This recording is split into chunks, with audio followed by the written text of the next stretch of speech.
Ya, ¿se me escucha ante todo? Si no, para darle inicio. Ya, bueno, a ver quiénes están, a ver, ya justo, Iván, Cristian, ya, hola, ¿qué tal todos? Mi nombre es Alex Ríos Cusi, ya soy parte de los egresados ya fuera de la universidad, que, que, el- que ya voy formando parte de fuera, ¿no? Ya veo un poco más de los asuntos de los estudiantes que están llevando diferentes áreas, médica, meteorología, teórica, astrofísica, tantos colegas que ahora sí se vayan a conocer y espero que muchos de ustedes también, asumiendo, ¿no?, que hay nuevos integrantes aquí en el grupo que tal vez vayan a querer la línea de teórica, entonces bienvenidos sean, el grupo va a ser un acompañante junto con ustedes. No les va a dar todas las herramientas, sino unas herramientas bases para que ustedes se puedan promover, porque las líneas, hay diferentes índoles de diferentes líneas, ¿no?, de la parte del campo de la física teórica. Entonces, una de las líneas que yo voy estudiando poco a poco, o sea, siempre me doy mi tiempito ahí, aunque sea para estudiar sobre temas de supersimetría, sobre temas de generalizaciones, temas de ADS-CFT. Siempre darle un tiempito a eso siempre me lleva a traer este PPT para ustedes el día de hoy, ¿no? Bueno, como bien saben, soy ya un miembro senior dentro del grupo. Hace tiempo que tampoco presento un PPT tal cual, así que si en caso ven fotografías llenas de cálculos, mil perdones, tal vez no me ha cansado tiempo para hacer un completo PPT, pero he tratado de colocar todos los cálculos que he estado haciendo estos días, ¿no? Estos últimos meses.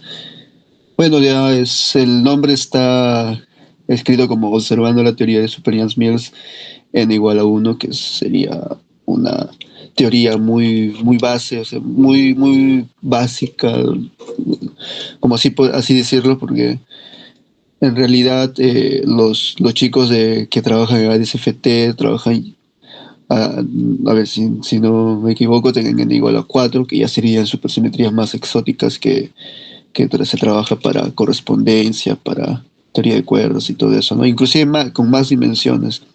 Pero el día de hoy solamente vamos a tocar el tema de la física normal, ¿no? La física de igual a 4, o sea, 4 dimensiones con n igual a uno. ¿Qué significa n igual a uno? Una simetría, una sola simetría para una relación de simetría para ser más específico, que, o sea, para cada bosón va a corresponder tal vez un supercompañero que va a ser supersimétrico, cuyas transformaciones supersimétricas va a mantener las leyes, ¿cómo se le puede decir?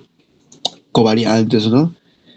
Eh, bueno, y también quiero darle índole como bien dice el nombre, ¿no? Super Jans Mills, esto que comenzar a hablar de Jans Mills.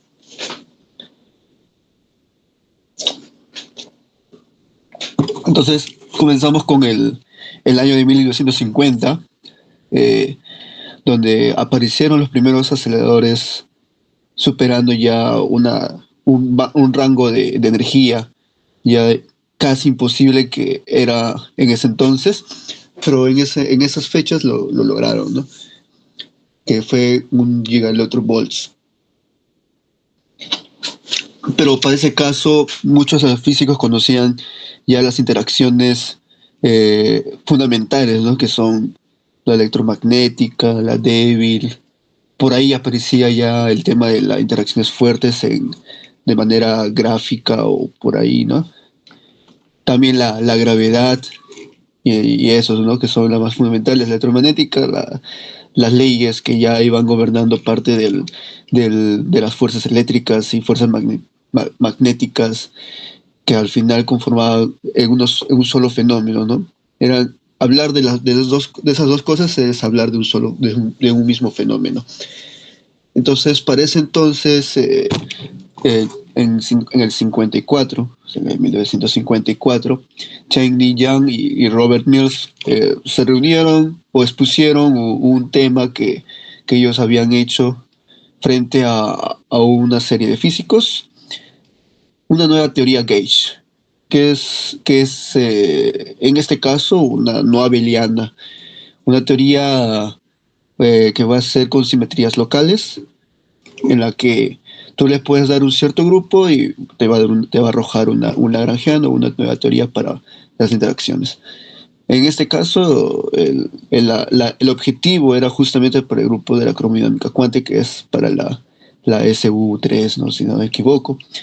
Entonces, en sí había un problema también de lo que muchos de los físicos o chicos que aquí que también han escuchado sobre el problema de la masa, ¿no? El salto de masa y todo eso del modelo estándar, que en sí experimentalmente es posible, o sea, es demostrado, pero no hay una descripción matemática y gracias a esa descripción matemática es uno de los problemas del milenio. Eh, ¿Cómo es ese problema? Es que necesitamos saber desde una energía mínima obtener todas las posibles energías de las partículas conocidas o por conocerse. Entonces, ya con esto de aquí, el 54, obtuvieron una nueva forma de describir una nueva interacción que es la fuerte y la electrodébil, ¿no? Ahora, además, su formulación de Yang-Mills es una base también en teoría cuántica de campos que al final conlleva para todo el volumen de cálculos que va a existir para el modelo estándar, tanto como física moderna como para solo cálculos en QFT, ¿no?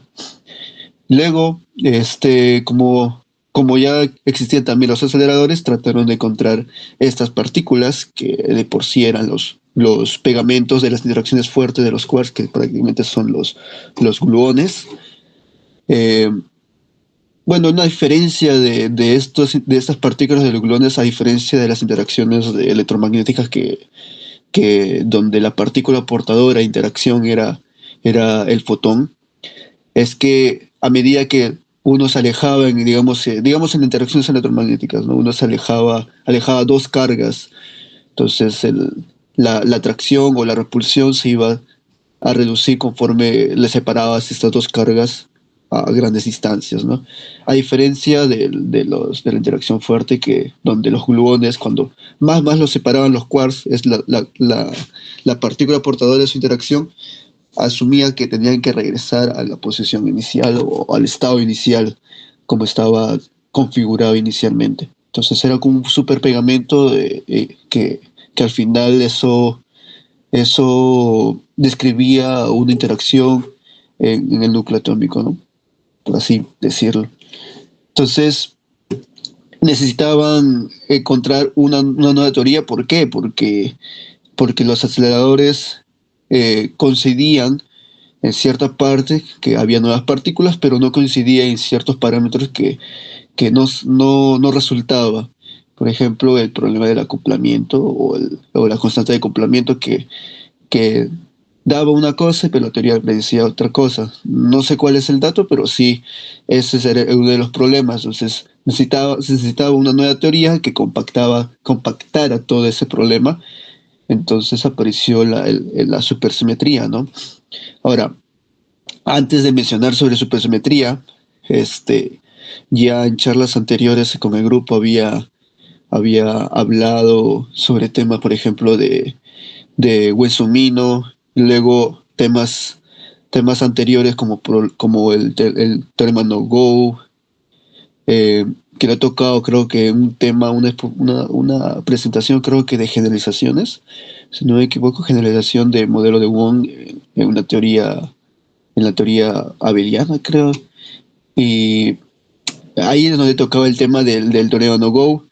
Y posterior al teorema No-Go, he tocado el teorema de Lupusansky, ¿no? Que es la base fundamental para menos introducirse en lo que es supercargas y por ende al primer modelo supersimétrico ideal, que es el modelo Wessumino.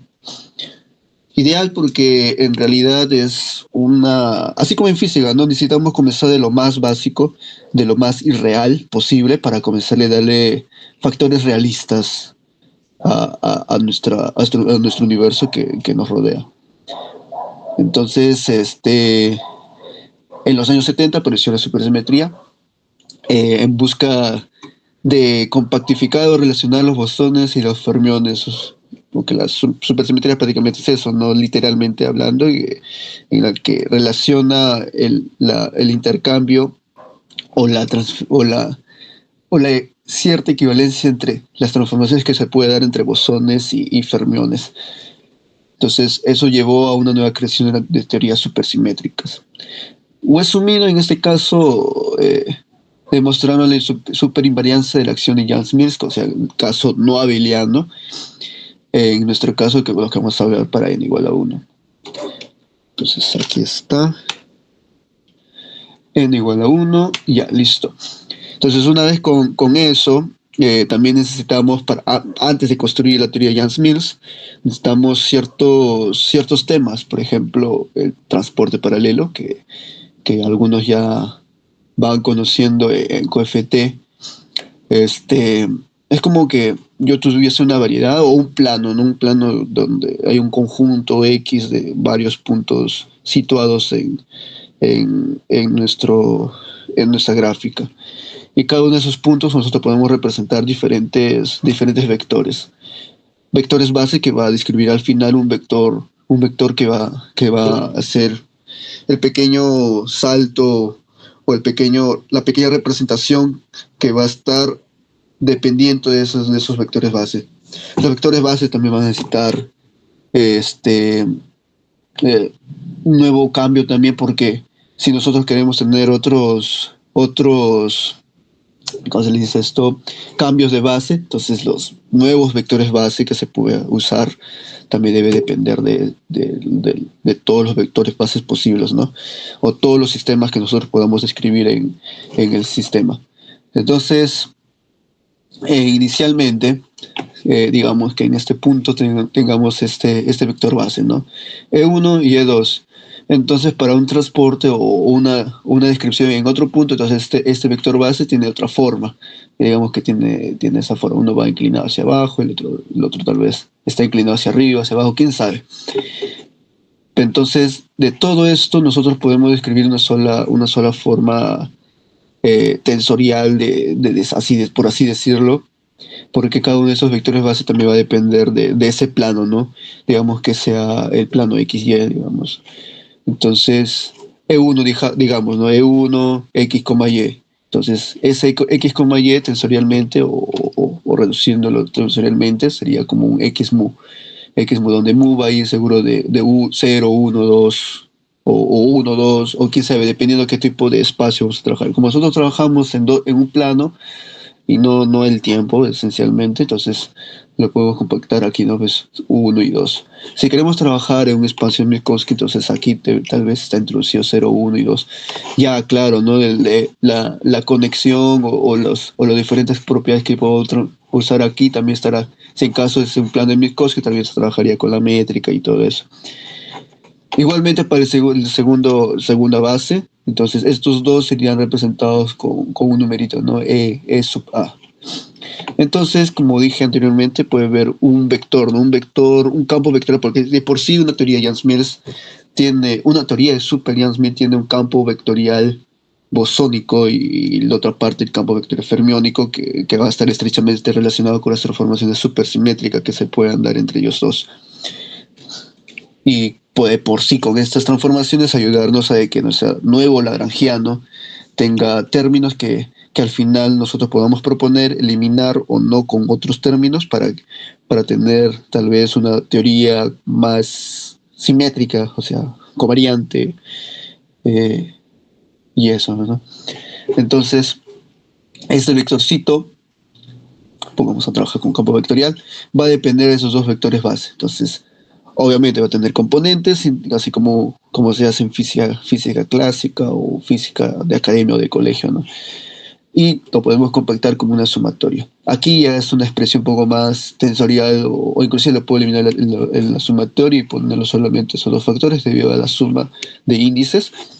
Entonces podemos hacer un cambio, digamos que para la primera componente hagamos un cambio de bases, ¿no? Un nuevo sistema de coordenadas o un nuevo sistema de observación que podamos trabajar. Entonces va a depender también de otras matrices o otros elementos de ciertas matrices de transformación. Entonces a esas matrices de transformación le coloco como una letra M aquí. No sé si se logra ver mi flechita, entonces no, ahorita. Entonces lo mismo, puedo compactar los índices y para la primera componente y la nueva base puedo tener esto aquí, ¿no? Igualmente para la segunda componente de mi vector B. Entonces, a ver, sigamos. Entonces, este vectorcito de la nueva base, en general, va a tener esta fórmula que ya muchos de nosotros conocemos como una fórmula de base a base, ¿no? Como se trabajó tal vez en análisis lineal o en otros cursos que también trabajan con esta ecuación que sería de un vector a otra base. Y esta matriz sería prácticamente esta extensión de 2 por 2 en nuestro caso. Puede ser plano, ¿no? Pero en realidad, ¿cómo voy a expresar esas nuevas bases en función de otras bases que, si en caso yo cambie de situación, ¿no? De que ahora mi vector va a depender de otros vectores base y ya no de las iniciales con la cual trabajé, sino otros y otros y otros. ¿Qué relación tiene entre ellos dos? También deben tener una matriz de transformación de su base con la otra base que inicialmente también puedo trabajar. Entonces se sigue observando, ¿no? Eh, entonces, regresando a la primera expresión, cada vector base puede tener también, debe ser la misma. La expresión o la forma de escribir ese vectorcito, ese campo vectorial, ya vamos generalizando un poco las palabras como campo vectorial, es la misma, tiene que representar de igual manera en la base sin primar como en la base primado. Entonces, de por sí debe cumplir esta relación. A ver, ahí está, vamos a ver, voy a darle su... Está. A ver, aquí. De por sí, uy carajo, a ver.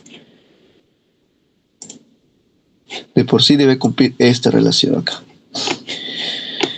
¿Qué más? Entonces, eh, como bien se sabe, esto de acá tiene la forma de la anterior, como con esta matriz de transformación, LM, con índices ya compartidos de primados sin primar. Y siempre como para diferenciar ya, ¿no? Y evitar la convención la restricción de las convenciones de sumas de índice de Einstein. Entonces se trata de diferenciar entre esos dos. Inclusive a este primado le puedo poner otra letra, pero para diferenciar de que estamos en otro sistema de coordenadas, entonces, o otro conjunto de bases, entonces lo vamos a poner primados. Y bueno, como estamos trabajando en el plano, A primado igual a 1,2. Listo. Entonces, eh, entonces yo voy a llamar a esas matrices de transformación nuevas, a las que va a depender estos bases primados o ese nuevo conjunto de bases, con una letra A. Entonces, la pregunta de millón sería, esta A sería la misma que esas matrices de transformación M, entonces se tenía que ver, ¿no? Qué le diferencia de uno con otro, o qué relación tiene uno con otro. Entonces se va armando diferentes expresiones para seguir llegando a este tema. Entonces hago lo mismo, ¿no? Como se hizo con la matriz M. Ahí está, con sus respectivos índices, ¿no? Entonces, de las ecuaciones, estos dos acá, se puede trabajar con la ecuación alfa. Entonces lo reemplazo todo, este de acá con este de acá, y me sale estos dos de acá, que de por sí ya se podría decir que sí tiene forma de una representación vectorial, pero aún así necesitaríamos conocer, como estamos haciendo un cambio de base, porque de por sí eh, para ir adelantándome un lagrangiano para encontrar todas sus simetrías posibles. Si yo quiero que sea invariante de Lorentz, entonces tengo que darle forma de escalar, ¿no? Un producto que, si voy a producir un campo vectorial, entonces la forma de Lagrangiano me debe dar un escalar en la cual los campos vectoriales debe existir algún tipo de operador o un tipo de multiplicación o suma, no sé, que al final me dé un escalar, no un vector. Entonces, así yo podría decir que es invariante de Lorentz. Si es invariante de otro grupo, esto que lo mismo, tengo que buscar la forma, qué es lo que yo debo obtener en el Lagrangiano, y así se va a ir construyendo. Entonces, es una serie de construcción, y por eso siempre se debe nutrir con todas las bases posibles. Entonces, en realidad este A es lo que nosotros nos preguntamos. Entonces, al tener esto, podemos decir, ¿no?, de que estas matrices M en realidad es inverso que la otra, ¿no? O sea, M A con B primado sería el inverso, o sea, el inverso de A primado B. Y eso tiene mucho sentido. Si estamos trabajando con una ecuación de transformación como la de la ecuación anterior, no puedo retroceder, a ver. Ya, pues, entonces, de este tipo, ¿no?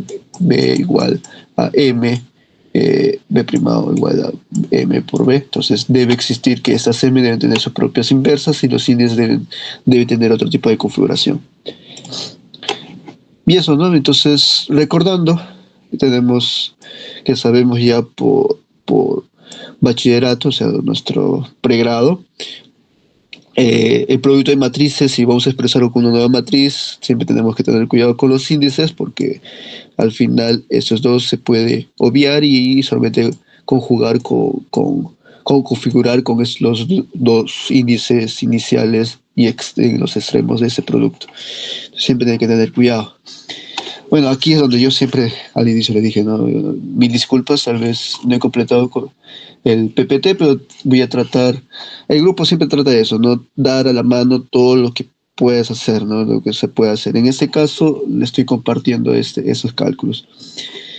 Entonces, en realidad la gran pregunta es, ¿qué forma tiene esto de acá para que al final tenga la misma forma, ¿no? Si esto es lo mismo que esto, entonces esto de acá debe conjugar o tener una forma en la cual el vector sea lo mismo en ambos conjuntos de bases, o ambos conjuntos de vectores base. O sea, como esta A es también un número, pues aquí este es un vector y A es un número, lo puedo pasar a multiplicar a M, y solamente que quede solito BA superíndice A, y con el vector base B. Y eso, ¿no? Entonces, si quiero que tengan la misma forma, la única manera es que este producto tenga la forma de delta, una delta. ¿Recuerdas ¿cómo se dice esto? Las propiedades de los deltas, que al final los índices se sumaban y se va a sumar y va a quedar al final BA acá. Entonces, ahí está. Entonces, el producto o la relación de estos dos en realidad tiene que ver con el delta, y de aquí ya nosotros ya podemos demostrar, ¿no?, que por identidad de esto acá, si nosotros sumamos los índices cuando son iguales, porque eso es la propiedad, al final voy a obtener que este A viene a ser la inversa de esa matriz, y tiene esta forma. Entonces, el transformar o obtener un nuevo conjunto de vectores base,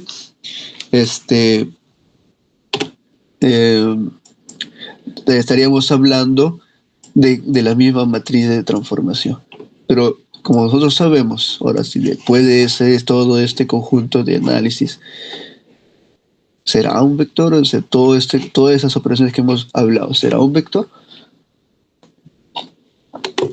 Entonces, si se habla de un vector, necesitamos hablar de que ese vector se pueda representar en otro conjunto de base, y es justamente lo que estamos haciendo. Entonces, si se hace eso, entonces debe existir matriz de transformación y sus propiedades que conlleva eso. Entonces, de por sí, podemos regresar al tema. Podemos regresar al tema del plano, ¿no? Donde inicialmente habíamos comenzado a hablar cuando los vectores bases estaban configurados en cada punto. Inicialmente puede tener esta forma, luego puede tener la otra, ¿no? Entonces, para saber el cambio de estos vectores base en otros vectores base, entonces necesitamos también conocer lo que es cómo esto se puede llegar de un punto a otro punto. Entonces estaríamos hablando de algo diferencial, si vamos a hablar, ¿no? de ese punto a otro, en una línea, en una trayectoria, así por así coloquialmente hablando. Entonces, esos vectores base, su forma de cambiar o su posición de cambiar debe estar diferenciado.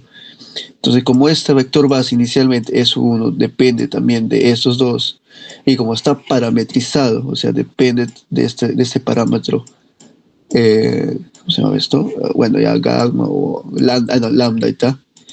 Entonces, yo lo puedo diferenciar respecto a esa parametrización de lambda y hacerle su regla de cadena, ¿no? Ahí está su reglita de cadena. En matemática o en COFETE siempre se trabaja con eso, ¿no? Bueno, la mayoría de veces que nosotros queremos tener la diferencial de esta función y está parametrizada porque es justamente lo que necesitamos, se verifica o se trabaja inicialmente cómo se expresa en una regla de cadena y ahí está. Entonces lo mismo, puedo compactarlo con una sumatoria, siempre teniendo cuidado con los índices y llegar a esta expresión. Entonces esto de acá también se puede expresar como esto. Y prácticamente es lo mismo, donde mu es igual a 1 a 2. Listo. Entonces tenemos esta diferencial. En realidad, nosotros queremos saber cómo cambia eso, ¿no? Entonces estaríamos hablando, entre comillas, de velocidad de este vector base. Ahí está su representación en cada punto del espacio, obviamente, en cada punto del espacio. Y como estamos trabajando con un plano, mu es igual a 1,2.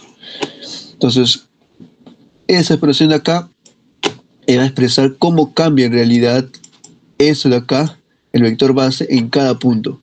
Si nosotros habíamos analizado el cambio de este vector base alrededor de toda la línea del parámetro lambda, es lo mismo hablar como un cambio de base en cada punto, teniendo esa expresión, obviamente. Entonces, ¿qué es lo que necesitamos al final? O qué forma van a tener esas matrices o esos cambios, ¿no? Esos cambios del vector base en cada punto. Si nosotros vamos a estudiar eso, necesitamos conocer otras formas, otras matrices en la que sería lo mismo de trabajar una base con otra base. Y seguimos analizando el tema de si es un vector o no. La cual sí, ¿no? Porque sí va a aparecer vectores de transformación. Entonces, si se va a trabajar con este de acá, debe tener una forma de expresarse en los vectores bases E1 y E2 con una matriz de transformación única. Listo. Estos aquí son, de por sí se puede hacer una pequeña conexión entre los vectores base que son conocidas en ese espacio, en el plano en este caso, pero se va a ir conociendo, ¿no? Igual manera se puede seguir compactando, se compacta, se sigue compactando por índices. Entonces, se puede trabajar esto dentro de la ecuación anterior aquí es, acá, ¿dónde estás? Acá, este de acá. Se puede seguir trabajando y reemplazarlo y así obtener una ecuación mucho más general donde los cambios de los vectores base en cada punto ahora se pueden ser encontrados por esa matriz. Una matriz no necesariamente, sino si nosotros vamos a trabajar por cada elemento, entonces esto va a ser, puede ser un elemento o una matriz, ¿no? Ahí está. Ahora, ahí es donde viene el tema de transporte paralelo. Entonces, la opción de trabajar con este método es saber cómo son expresados los vectores bases, sea en cualquier base que puedo usar. Un vector que siempre se va a tener que mantener paralelo al inicio, ¿no? O a la forma inicial. Entonces, si está paralelo, entonces ese vector en el cual vamos a expresar todo, en realidad no cambia, ¿no? Su derivada con el parámetro o la línea parametrizada que es con su parámetro es lambda, en realidad no debe cambiar y va a ser cero. Entonces, ¿cómo puedo construir ese vector respecto a todos los campos bosónicos vectoriales, vectorialmente hablando, que puedo obtener acá? Entonces, lo mismo, ese vectorcito nuevo tiene que expresarse en los vectores bases que nosotros podemos estar construyendo. Lo mismo también hago su derivada, su diferencial, su regla de cadena, sería trabajar eso acá, entonces aquí es donde trabajo la regla de cadena, y así puedo seguir reemplazando los diferentes parámetros que habíamos conseguido para analizar el cambio de esos vectores en cada punto, ya no del parámetro lambda, sino observar en cada punto del espacio. Y así sigue trabajando. Aquí se ven unos cálculos ya que se va a hacer mucho fácil porque es prácticamente factorizar y luego llegar a una conclusión de este tipo, que si yo quiero que esto no cambie, o sea paralelo, entonces lo que está dentro no debería depender de alguna observación única y debe ser nulo, ¿no? Nulo. En cambio aquí en cada punto también puede estar parametrizado, lo cual tiene sentido. Entonces, para que cumpla que un vector sea paralelo, entonces debe cumplir esta expresión. Ahora, nosotros habíamos introducido el elemento pi, o así por así llamarlo, que tal vez tenga forma de conector, como se trabaja en relatividad general, o la matriz de conexión, pero en realidad no. Entonces, ¿qué forma tiene eso? Entonces, se hace lo que se conoce como derivada covariante. Como derivada covariante siempre se trabaja con formas infinitesimales, ¿no? Primero para un punto y luego para un desplazamiento infinitesimal. Si tenemos un vector y si lo llegamos a mover a otro punto, que sea una traslación bien suave, o sea, suave y infinitesimal, entonces ese vector va a depender de una suma, el punto más algo a una pequeña cantidad. Entonces lo mismo se hace una derivada, y si se hace una derivada siempre tenemos que tener la idea de que la derivada se expresa como un límite, ¿no? Entonces debo tener el vector inicial, el vector final y lo que se va a analizar, que en este caso sería el desplazamiento de un punto a otro, o el desplazamiento infinitesimal, que ya estamos viéndolo. Entonces aquí va. Listo. Luego, como ya sabemos de la condición inicial para que el vector sea paralelo, entonces introducimos el tema de la derivada, ¿no? En cada punto.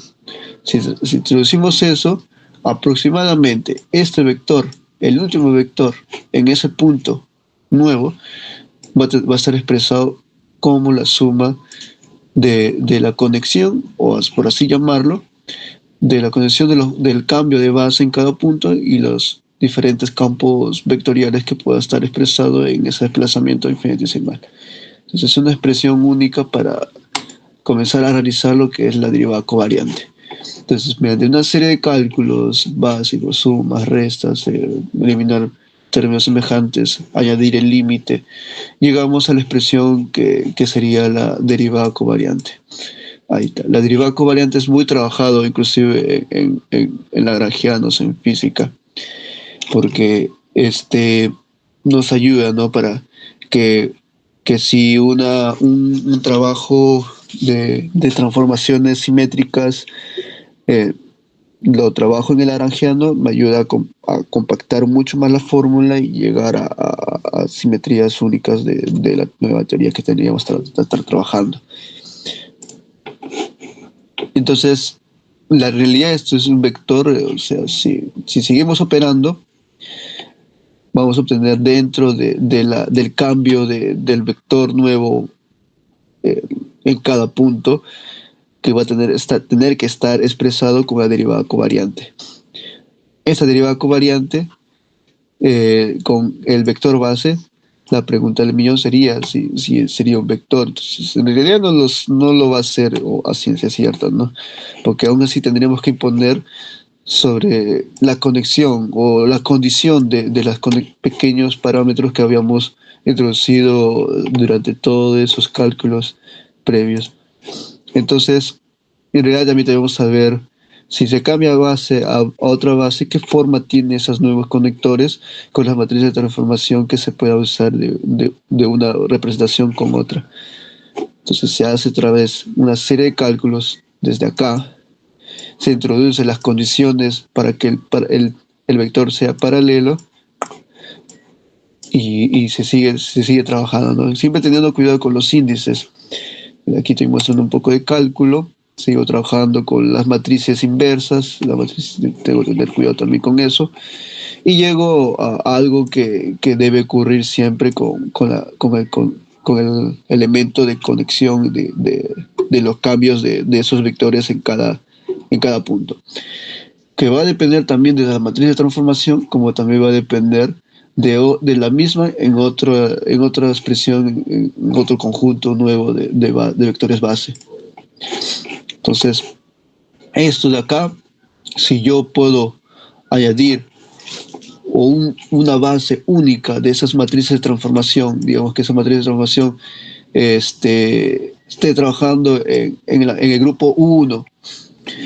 En el grupo 1, sabemos que la matriz de transformación debe ser unitaria, ¿no? Unitaria, en la cual su expresión sería como si fuese una transformación global, ¿no? Y se trabaja lo mismo y podemos saber cómo en realidad tiene la forma de este conector para saber el cambio de los vectores bosónicos o vectoriales en cada punto. Si trabaja con SU2, otra vez es unitaria, pero debe darse una condición especial relativista. Y así, para la cromodinámica cuántica SU3, se puede trabajar con muchos otros grupos con esa condición.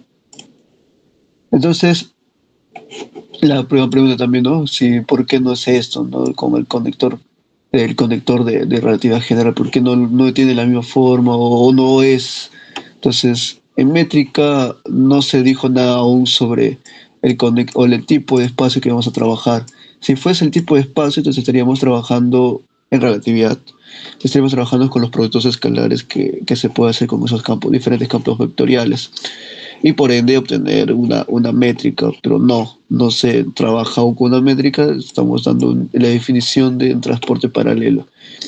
Y ya en QCD, si vamos a trabajar con fermiones, porque ya es lo que conlleva la teoría de Yang-Mills, entonces se va a tener que complejificar o volverse complejo, la cual tiene sentido porque una vez creo que también expuse sobre el tema del que el grupo SO creo que tenía 1 o 3 en los reales se podía tener la característica de un producto tensorial o vector, sí, producto tensorial de dos grupos SU2 complejificado, o sea, trabajando en los complejos, en la cual nos hace posible trabajar con las representaciones fermiónicas de estos grupos, en la cual también conlleva a que puedan existir dentro de un grupo más compacto, ¿no? Un grupo SO3, 3, 1 en los reales. Entonces, como que decir, ¿no? El fermión puede vivir en el espacio-tiempo que nosotros podamos trabajar en nuestra teoría. O sea, aquí están los fermiones y aquí puede convivir el espacio general donde pueden estar haciendo su diferente física que podemos trabajar dentro de ello. Entonces, entonces lo cual hace posible en realidad trabajar la cromodinámica cuántica o los diferentes fermiones que le podamos dar forma. En este caso, el grupo SU3. Entonces, ya si fuese una variedad plana, entonces como dije, no se tenía que trabajar con la métrica. Ahora, pues nuestro punto es saber cómo funcionan esos puntos alrededor de todo, ¿no? Un ciclo entero. Cómo se transporta paralelamente esos vectores. Entonces tenemos que trabajar con el ciclo, ¿no? Desde aquí. Si del punto A al punto B, luego va hasta el punto C, ¿cómo sería desde el punto A hasta el punto D hasta el punto C? Entonces se tiene que trabajar. Entonces, como bien sabes, el punto A también va a ser un pequeño espacio de múltiples vectores, vamos a llamarle B sub A. Entonces, el pequeño punto el siguiente punto, que sería el punto B, sería trabajado con A más el pequeño desplazamiento de acuerdo al eje X, ¿no? Un ejemplo en el plano estamos trabajando aquí. Y obviamente debe tener su vector de origen y su conector, ¿no? Su adicional. Así se trabajó anteriormente con las fórmulas de aquí, creo que por aquí está.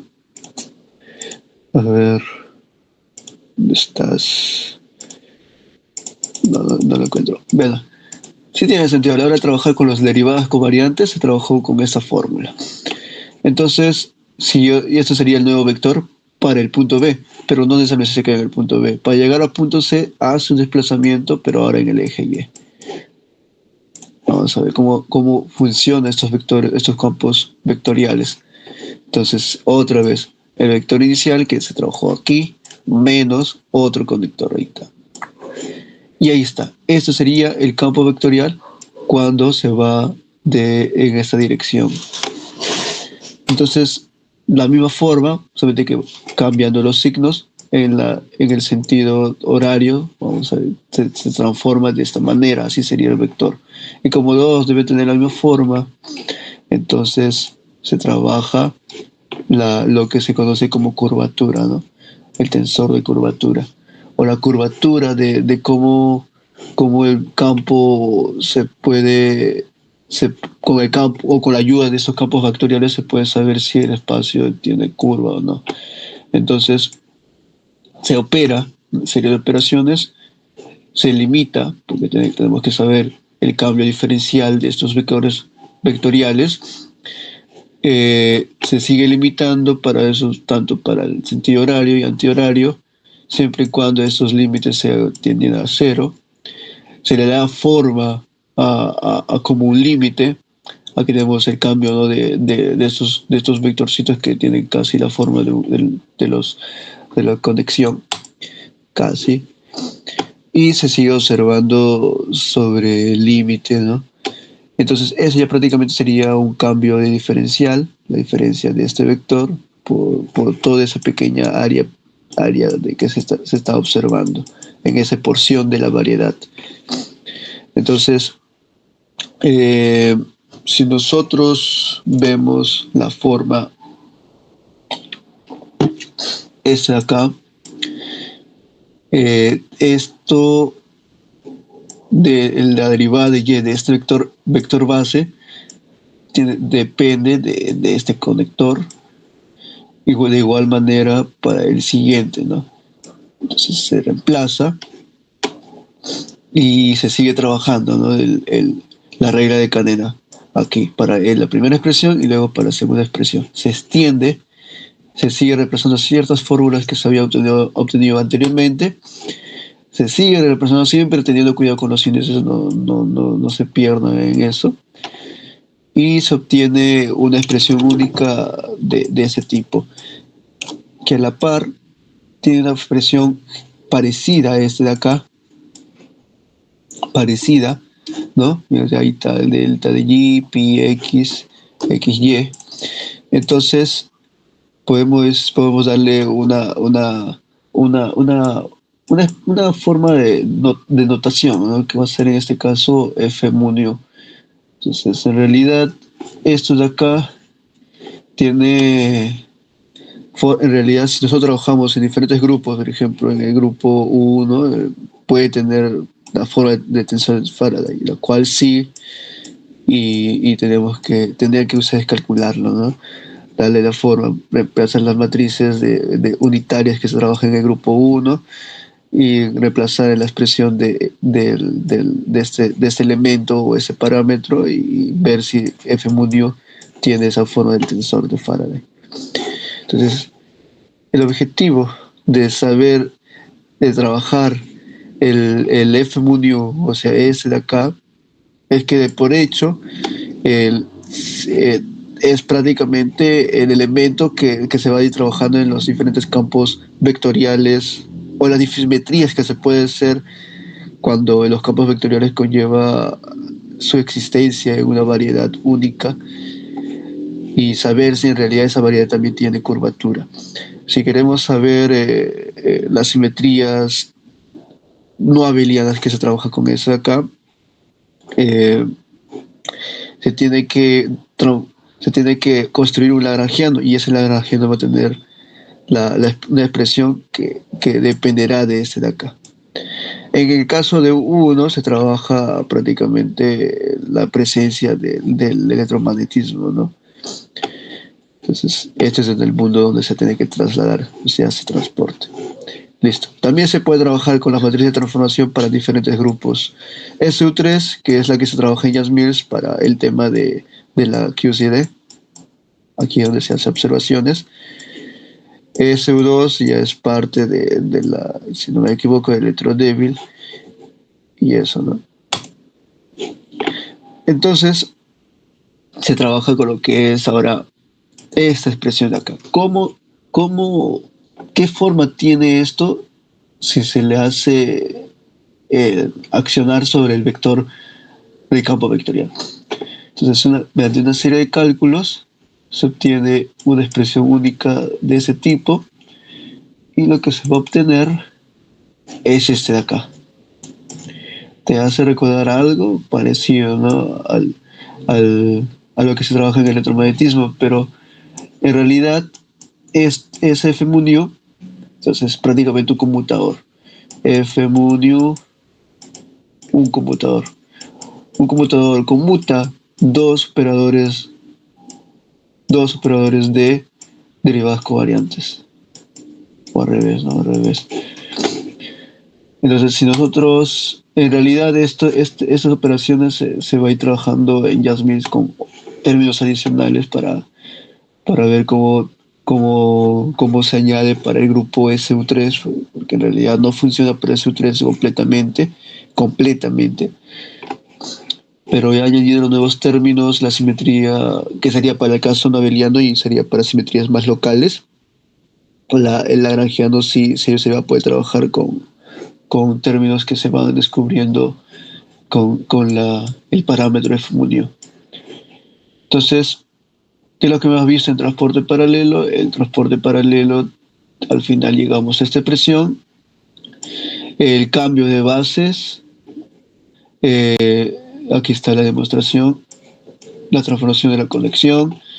Aquí entonces tenemos que demostrar también si en realidad hacer un cambio de base de una matriz, de un vector, en otro cambio, en otra base, entonces la derivada covariante de ese mismo vector también debería transformarse y sí se puede demostrar. Aquí está sobre demostración. Y ya, pues, ¿no? Con eso sí podemos decir que actúa como vector y podemos definir en cada región del espacio un elemento que la cual puede cambiar de dirección si en caso se transporta a otra línea, a otro punto de la región del espacio que trabajemos y que ese elemento se puede representar como un vector. Entonces sí puede vivir dentro de ese espacio. Entonces, sea la región que trabajemos, sea la región del espacio Minkowski o la región curvo, lo que se pueda ir viendo, este, eh, se puede considerar un vector. Entonces, aquí está su expresión también para la conexión. Todo esto. Listo. Entonces, sí existe esto. Entonces, por ende, también deberíamos tener el cambio de base. Si vamos a trabajar los cambios de bases para estos campos vectoriales, el FMUNIU también debe trabajar con ese cambio de base. ¿Cómo existe eso? Con esas operaciones. La matriz inversa trabajando por un lado y la matriz normal o la matriz de transformación pues, trabajando por el otro lado sobre ese elemento de acá.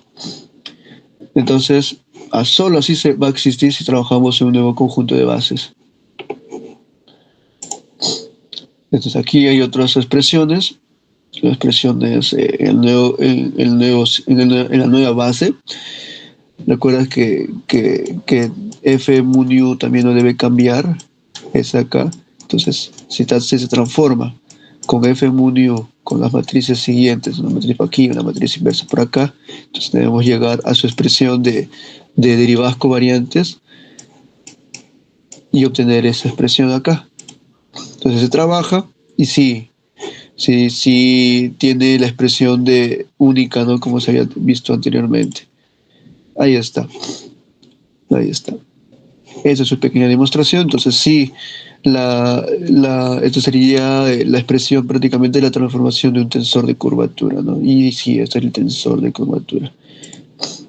Entonces ya entendiendo eso, podemos trabajar para diferentes grupos. En este caso, la teoría de Yang-Mills se trabaja con el grupo SUN, ¿no? El CUN. Y en el caso de QCD, el SU3, como había dicho. Los vectores vectoriales que se vio inicialmente se tienen que cambiar con los componentes fermiónicos que ahora van a vivir en el nuevo espacio, que en este caso sería la de Hilbert, o sea, los complejos. Los vectores base ya serían representados ahora con vectores de Weber, y así también para los vectores base de los fermiones también, ¿no? Entonces se hace lo mismo para los matrices de transformación. Si se trabaja en el grupo SUN, entonces esas matrices de transformación serán vectores unitarios, cuyo relación estará dada por su transpuesta conjugada y su inversa. Y ahí está. ¿Qué más?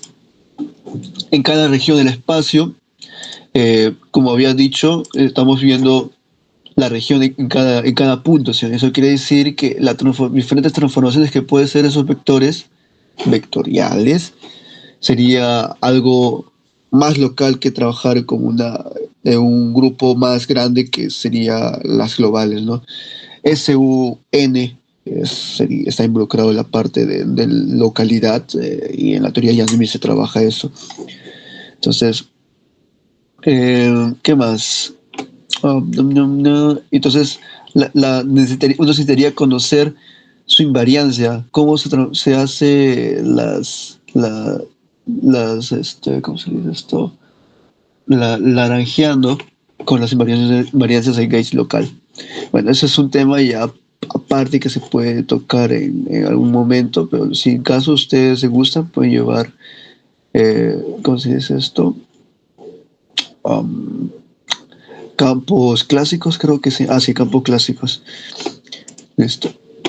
Y entonces, la misma forma, debemos construir su derivada covariante, y ahí donde aparece un nuevo término que en vez de ser el pi clásico que se había colocado, si nosotros hacemos en un plano cartesiano, ese pi lo vamos a poner como un A caligráfica de esta forma.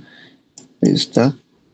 Y los vectores vectoriales que estaban dados por la derivada covariante de V, ahora SV va a ser el vector base, ¿no? Como nosotros estamos trabajando en SUN, va a ser un fermión aquí. Ahí está. Entonces, también se debe tener la transformación de esa conexión o esa A caligráfica. Ya la matriz de transformación va a depender ya, como estamos trabajando en SUN, van a ser vectores unitarias. Los mismos tiene que ver en el tensor de curvatura, su conmutador. Aquí está su conmutador, mira. Todo esto es el conmutador de U. No, ya bueno, aquí está, ¿no? Con una nueva expresión. Y también su tensor de curvatura debe estar con sus respectivas matrices de transformación, que al final van a ser matrices unitarias porque es el grupo SUN. Entonces, hacer el grupo SUN conlleva que tengamos que hacer una transformación local. O sea, en cada región del espacio se tendrá que hacer las diferentes transformaciones que se pueda usar, ¿no? Digamos, una rotación, una dilatación, etcétera, etcétera, etcétera. Ahora, la forma de la expresión de la transformación o de la matriz unitaria que hace que involucra esas transformaciones o en el grupo SUN tiene esta forma. Si fuese una global, dependería todo de X y no solo este parámetro antisimétrico que está al costado de los generadores, porque de por sí, al involucrar una matriz de transformación, una matriz que representa el grupo, tiene que tener sus generadores, ¿recuerdas? Te quitas sus generadores. En este caso es un generador de rotación, ¿no? El grupo de esto acá es una rotación en cada punto localmente hablando. Entonces, en cada región del punto va a haber una transformación, una rotación única de este vector base. Y cada punto, cada rotación va a identificar tal vez una partícula o un conjunto de ellos va a identificar una partícula, quién sabe. Entonces, así se va llegando a obtener las observaciones de este conjunto. Entonces, la matriz caligráfica o la A caligráfica, en realidad con los diferentes álgebras que se puede trabajar, se puede obtener una constante de acoplamiento y con eso se trabaja en los lagrangianos. Entonces, se sigue sustituyendo, porque también tenemos que conocer su cambio de este elemento U en cada región del espacio. ¿Y a qué se llega? Se llega a este de acá, a este de acá. Este de acá se demuestra que más, estoy perdiéndome. Aquí está. Ahí está. Ahí está. ¿Qué veo aquí? Los parámetros y los generadores. Entonces, la matriz unitaria involucra esos dos parámetros, generadores de rotación, por así decirlo. Ahora, entonces se sigue trabajando con el tensor de curvatura. Eso va a estar dentro de lo que es ¿cómo se llama? El lagrangiano para la teoría de Yang-Mills. Entonces se sigue trabajando, la tensor de curvatura va a tener esta forma, el parámetro único o que se separa sería parte de la no abelianidad que se trabaja en este grupo. No abelianidad en el sentido de que se añade un término aparte de la abelianidad consecuente, ¿no? de los grupos globales que se trabaja en otros tipos de teorías. Y como este no es local, entonces debería añadirse un término más para que el lagrangiano se mantenga invariante, y etcétera, lo que se dice en física, ¿no? Listo. Si en caso este tensor de curvatura es diferente que cero, ya bueno, hay curvatura. Pero si trabaja en un espacio plano, que es lo que se trabaja en QFT inicialmente, entonces esto es cero, no debería ser, o debería dar cercano a cero tal vez.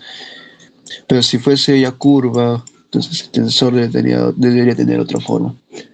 Entonces el objetivo, en realidad, como dije, es construir esa teoría a partir de elementos que se han involucrado en la teoría de Yang-Mills, y de la misma manera, pero la teoría de Super Yang-Mills.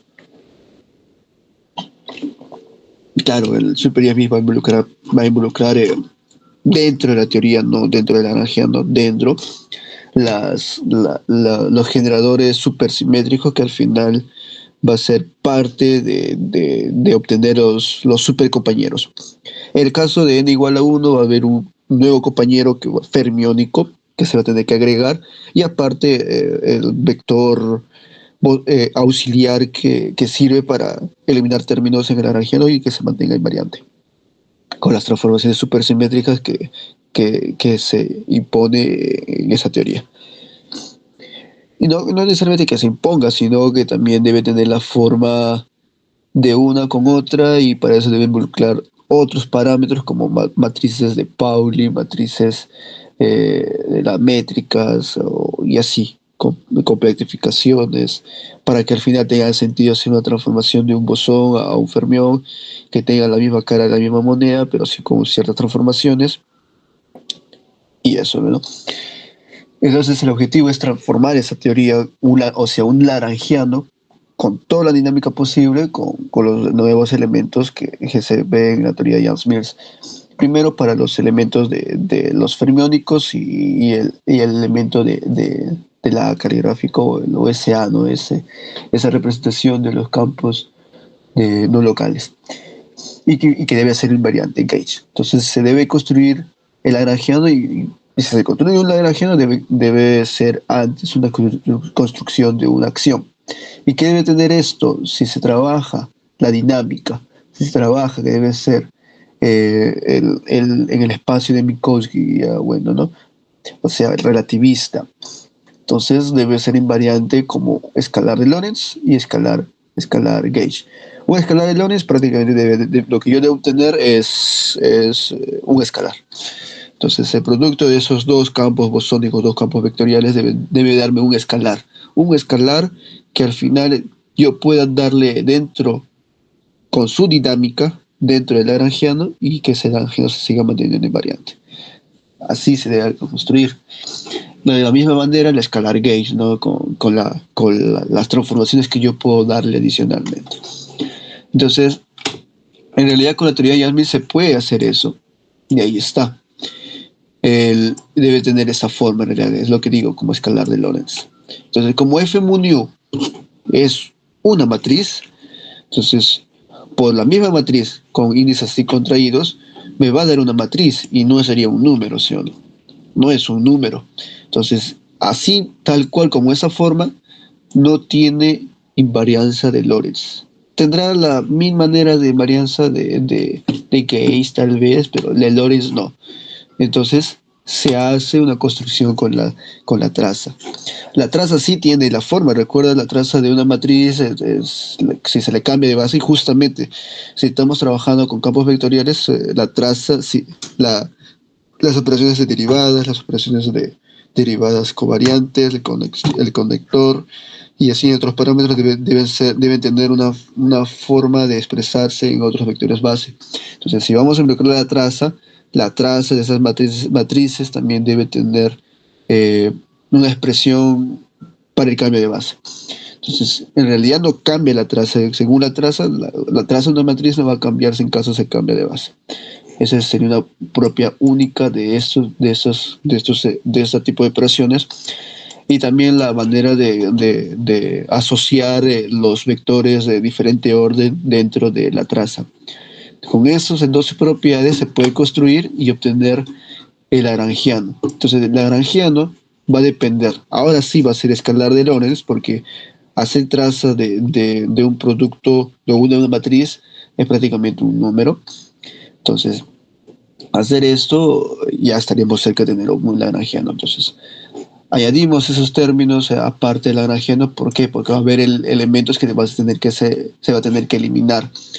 Como hay o como se puede trabajar en diferentes grupos, como estamos trabajando en SUN, puede ver en el caso de SU3 y SU2, puede haber matrices adicionales que se puedan involucrar según cuál grupo yo pueda usar. Por ejemplo, el grupo de SU3, hay matrices que son las de matrices de Kalman, ¿no? que, que al final me va a dar una expresión parecida al resultado si yo trabajara con SU2. Y entonces esa observación, ese análisis, yo puedo llegar a que el lagrangiano tenga esta forma de acá, a ver, acá, esta acá. ¿Por qué? Al final, porque su traza, bueno, me va a dar una matriz identidad sobre 2. Entonces, al final, el lagrangiano, eh, ahora sí es invariante de Lorentz porque va a tener traza. Ya la traza aquí ya está eliminada porque ya la traza ya son números ya prácticamente. Eso ya son números, pero la traza ya está dentro aquí, ¿no? Ya son números. Entonces, si es número, es escalar de Lorentz, y como son f-unidos o tensores de curvatura y son trabajados con una teoría Gauss noveliana, entonces es escalar de Gauss es invariante entre funciones Gauss. Entonces, ahora sí tiene toda la varianza posible que se puede trabajar.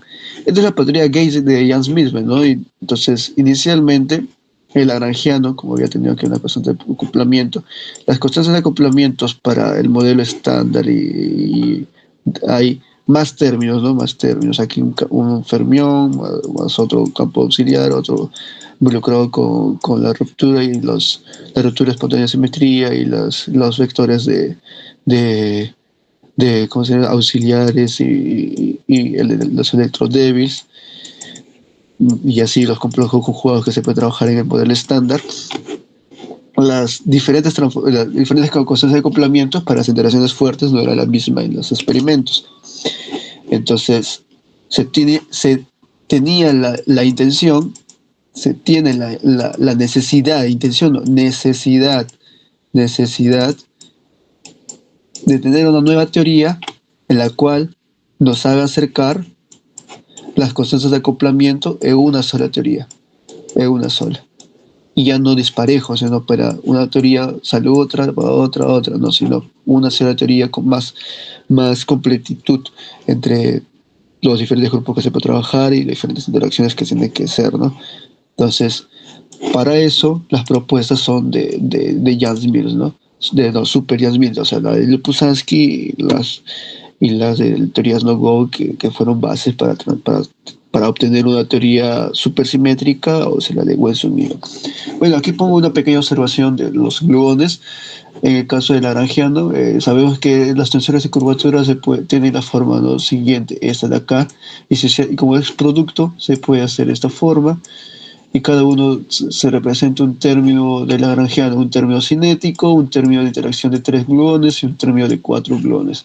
Entonces, para QCD tiene esta forma, el diagrama de Feynman. Ya, esto será un plus de lagrangiano del tipo para teoría de Jan-Smith, las no abelianas en las transformaciones locales. Listo. Entonces, la teoría de super Jan-Smith, en este caso n igual a 1. A ver, aquí había escrito una cosa. ¿Dónde está? A ver, ¿dónde le dejé esto de acá, esto de acá, esto acá, esto acá, esto acá? A ver, de momento, ¿dónde dejé eso? Si nosotros trabajamos en el grupo de Jan Smith, espérate, debe tener, aquí debe estar, a ver.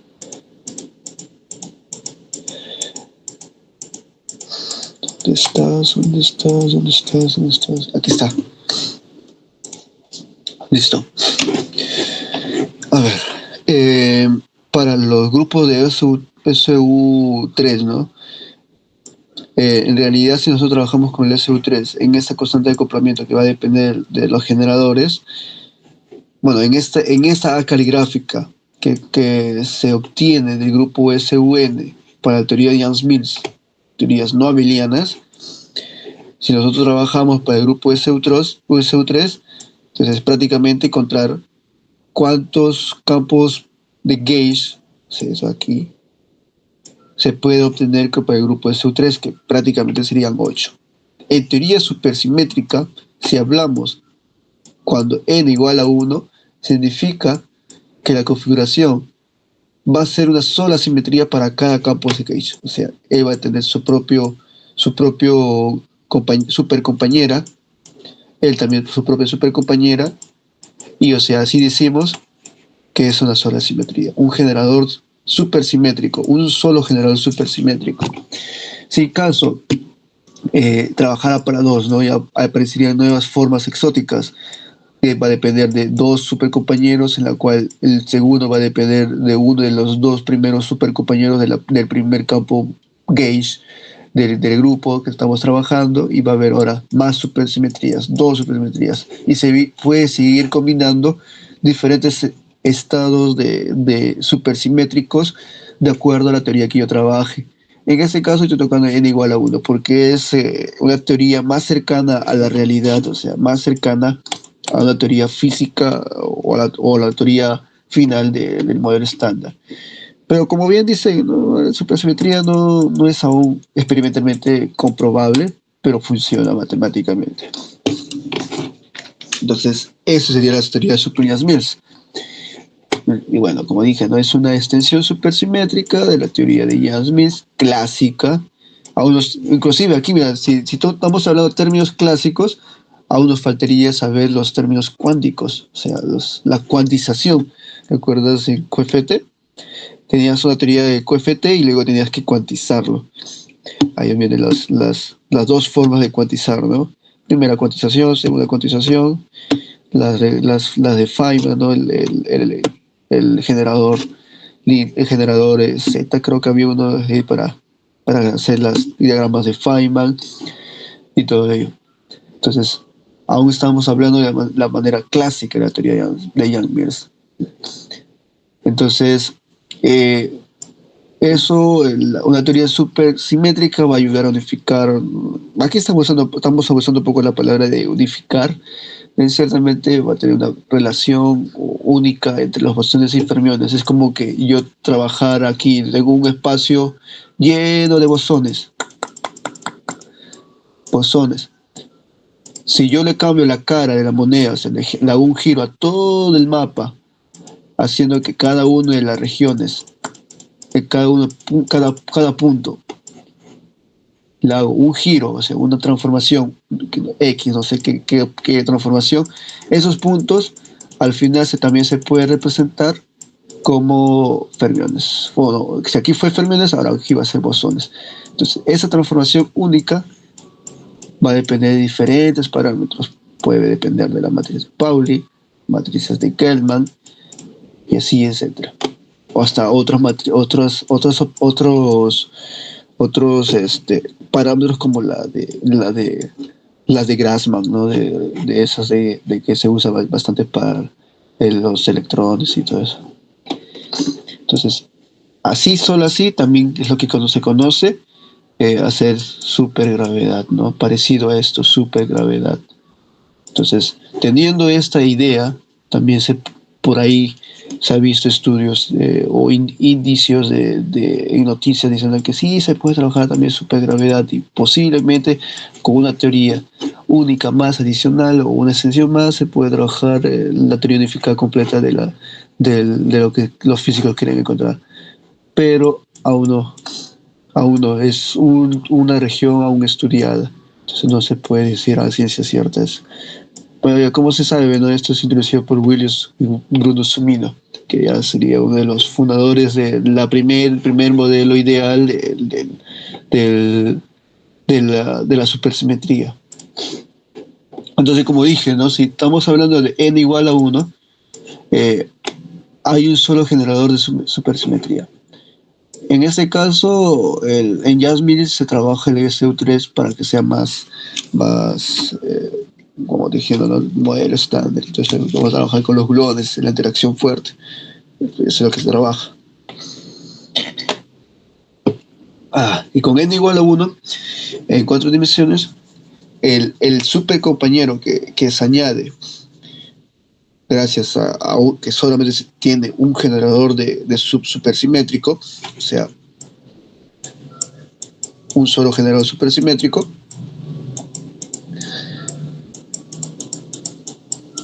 ese nuevo campo va a ser llamado un fermión.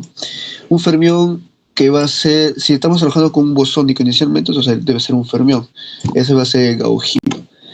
El gaugino va a ser un fermión de Majorana, y el fermión de Majorana tiene ciertas propiedades en observaciones, ¿no? Entonces, al término adicional del campo inicial de Yang-Mills, se debe añadir el término de Gauguino. ¿Y quién es la ecuación que describe los fermiones? Justamente la ecuación de Dirac. Entonces, ese término adicional que se debe añadir al lagrangiano debe tener de tal forma cómo se expresa en un lagrangiano un fermión. Se pareció a la ecuación de Dirac.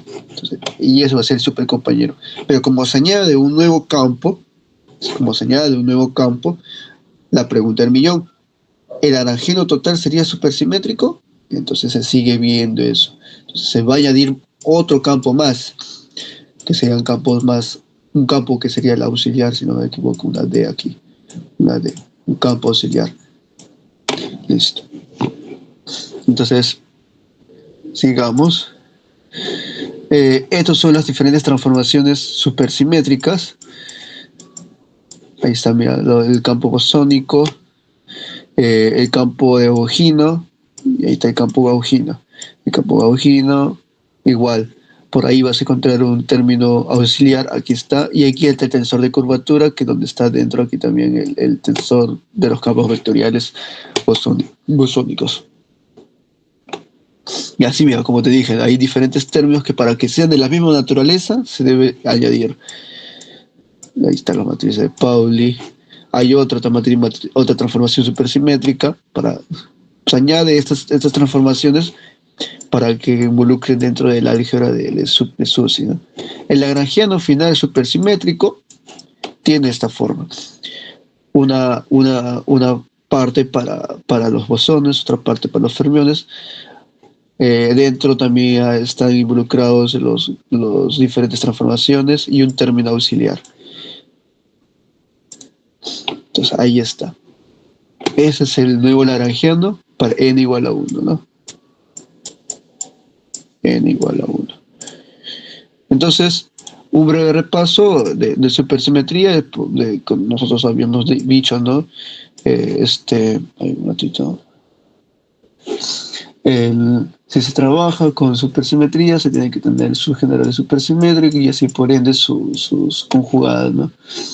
Entonces, para eso aquí solamente va a haber un conjunto de ellos. Estos de acá, un solo conjunto de generales supersimétricos en la cual los bosones se pueden equiparar o equivaler con ciertas transformaciones únicas de ellos en fermiones. Entonces el álgebra se cierra solamente a que las supercargas también deben trasladarse en el espacio y por eso tiene esta forma. Y se tiene la misma forma, la misma intención de esa parte de la complejificación del grupo SU como SO3 debido a que los fermiones también se tienen que llegar a mover en la región espacio-temporal. Entonces, ya. Bueno, ya aquí hablo un poco más sobre esos fermiones, estos de acá, de esos generadores. Van a tener sus multipletes de supercargas y todo eso. Ahí está el multiplete vectorial al final va a tener, esa acá va a ser el AMU, el Gauguino y el campo auxiliar.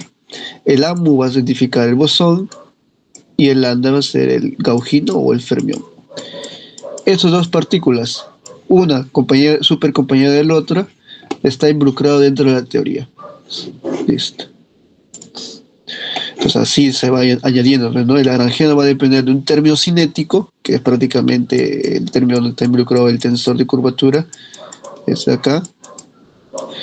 El término fermiónico, y el Gauguino es Majorana, si tiene ciertas propiedades, ¿no? Como debe ser escalar, se transforma, ¿no? Aquí está el espinor en Majorana, con su respectivo derivado covariante. Como debe ser escalar, debe tener, pues va a seguir añadiendo nuevos términos, ¿no? El término de la matriz de Pauli, para que se multiplique con esta matriz, por ahí va a aparecer un imaginario. ¿Para qué? Porque también debe ser un escalar de Lorentz. Entonces, para que sea escalar de Lorentz, se debe seguir añadiendo términos y ese término al final se debe analizar su simetría. Entonces, y entendiendo su simetría, teniendo nuevos términos y teniendo que sea escalar de Lorentz y de Gauge, obviamente, en este caso en supersimetría, se trabaja, se añade en el lagrangiano. Y al añadirlo al lagrangiano debe aparecer otros términos para que en el lagrangiano total deba también ser simétrico o, entre comillas, como estamos trabajando con supersimetría, supersimétrico. Entonces aquí está, ahí está. Para que el espinor que estoy trabajando sea escalar de Lorentz, la derivada es la que se debe introducir para el Lorentz. Así, ¿no? Ahí está. Ahí está el contraíndice que se trabaja al final. Bueno, aquí ya está un poco explícito de lo que yo estaba hablando. Bueno, algunas observaciones teóricas. La diferencia ya trabajar SYM, o sea, Super Smith en n igual a 1, con n igual a 4, es ya mucho más exótico trabajar con n igual a 4, ya pues eso ya es un tema, bueno, para darle un plus es a trabajar ya con temas ya más como el de ADSFT, ¿no? Que trabaja con supersimetrías en igual a 4, si no me equivoco, y que ayuda también a estudiar más teorías de campos conformes, ya no una teoría clásica de teoría cuántica de campos, ¿no? Sino una teoría de campos conformes. En realidad posee los mismos comportamientos similares a la teoría de Yang-Mills, pero va a diferenciar el diferentes rangos de energías que se trabaja en cada una de ellas. Como n igual a 4 trabaja con estados más exóticos, los estados exóticos deben ser otro rango de espectro que se trabaja, ¿no? Pero ya es un tema aparte, ¿no? Entonces, pero se va a seguir dando observaciones, por ejemplo, como dice acá, la relevancia actual es la teoría base para la mayoría de las extensiones supersimétricas del modelo estándar, y es utilizada para estudiar el confinamiento y el comportamiento no perturbativo de las interacciones fuertes. Sí, sí, porque en realidad n igual a la supersimetría no es experimentalmente válida aún, pero sí da hincapié, ¿no? de que funciona matemáticamente hablando, pero eso conlleva tener nuevos estados de la materia y nuevos confinamientos supersimétricos.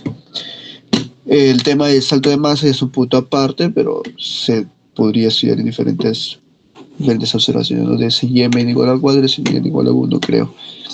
Y también lo que me había mencionado, ¿no? El espacio, la estructura de ese superespacio que ahora se va a trabajar, porque hacer la variedad también tiene que tratarse de la supersimetría. Entonces, como dije, había inicialmente 8 bosones para el campo o para el grupo SU3, entonces debemos tener 8 fermiones parejos para cada uno con su supercompañera y una sola simetría. Entonces, por ende, debe tener 16 grados de libertad. Y gracias, como dice, ¿no? También Cerati. Eso fue la totalidad. Ya vamos. Entonces, paso a que me rematen con las preguntas. Tal vez cometí algún error, quién sabe. Muchas gracias, José. Muy interesante presentación. Chicos, ¿alguno tiene dudas o consultas referente a esta?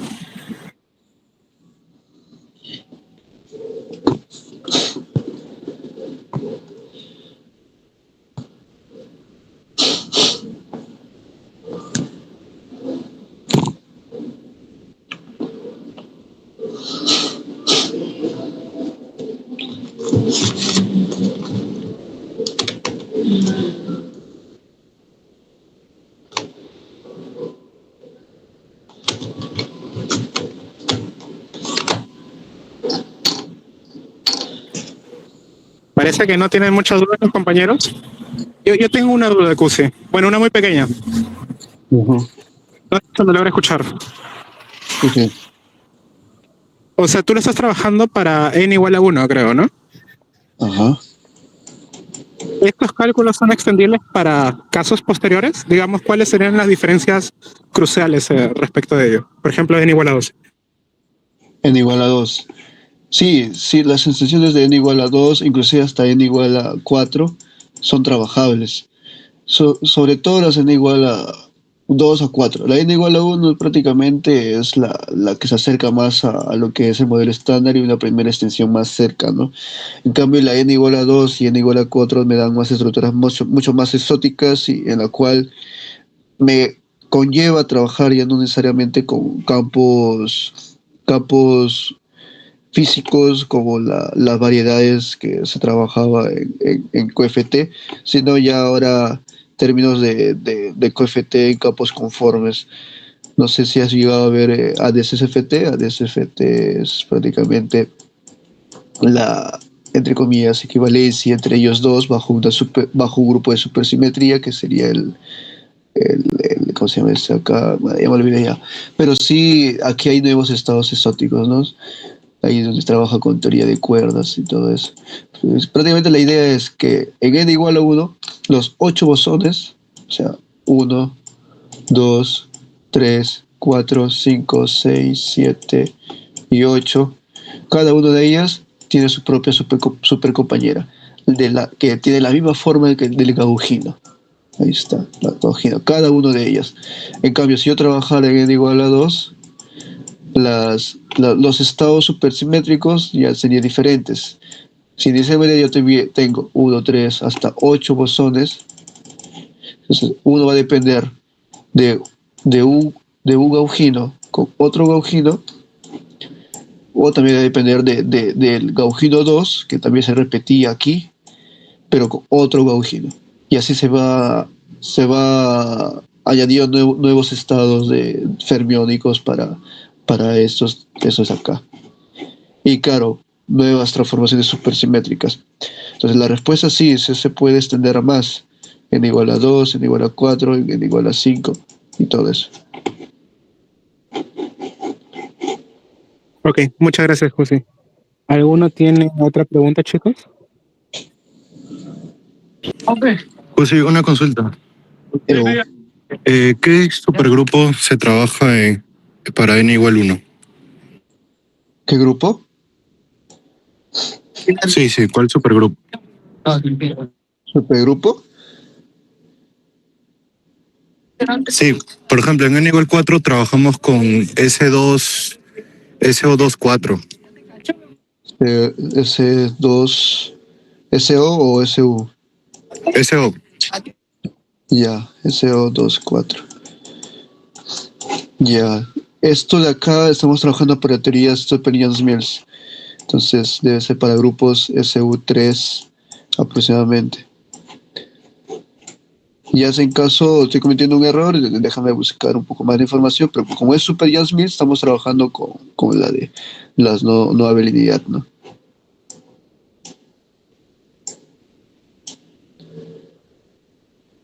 ¿Correcto? Correcto. Sí, una consultita más. En correspondencia se puede aplicar n igual 1. Y si es así, ¿cuál sería su isomorfismo en ADS? No, es cierto, no tengo una respuesta clara para eso, pero si se trabaja con n igual a 4 y otras extensiones para la supersimetría, sí, sería interesante observarlo. Dale, gracias.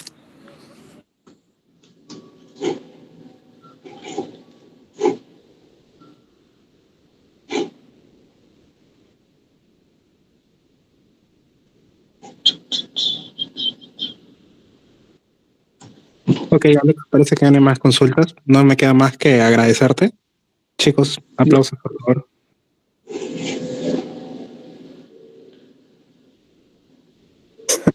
Ok, muchas gracias, Alex. Ya nos vemos en el siguiente seminario entonces.